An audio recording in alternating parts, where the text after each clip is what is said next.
আহ, আমি এখন দাঁড়িয়ে আছি গুলহানে পার্কের ঠিক নিচে, যেটাকে দরিয়ার পার বলে। দরিয়ার পার আমার ঠিক পিছনে সাগর, এবং যেটা খুব সুন্দর পানি, চমৎকার পানি, কালো পানি। আর আমার ঠিক পিছনে এই পাশটা হচ্ছে হলো ইউরোপ সাইড, ইউরোপ সাইড।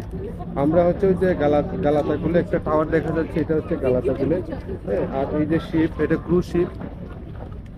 এই যে ক্রুজ শিপ, এটা হলো ক্রুজ শিপ।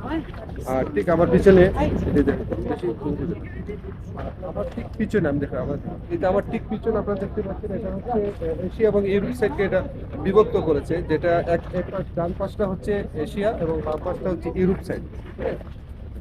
বাম পাশটা হচ্ছে ইউরোপ সাইড, আর এই পাশটা হচ্ছে এশিয়া সাইড। এই ব্রিজটা ক্রস করলে আপনি এশিয়া সাইডে চলে যাবেন।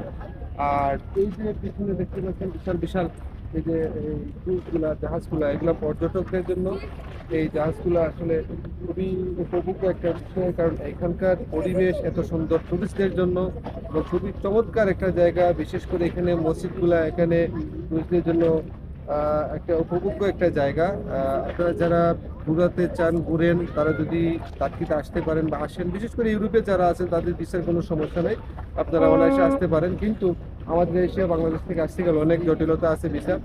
আমি বলবো যারা এখানে আসবেন এই জায়গাগুলো ঘুরবেন। আমরা কিছুক্ষণ আগে আয়া সোফিয়া এবং ব্লু মস্কার দেখে আমরা এখানে আসলাম, এবং এইখানে এসে খুব ভালো লাগলো যে দরিয়াপাড়ে যে আসছি আমরা।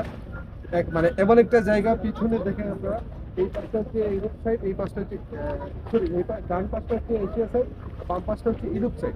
তো সুতরাং এখানে আসলে এটা ভিন্নতা মনে হয় আর কি, যে আমরা দুই দুই পাশে দুইটা সাইড। ধন্যবাদ সবাইকে।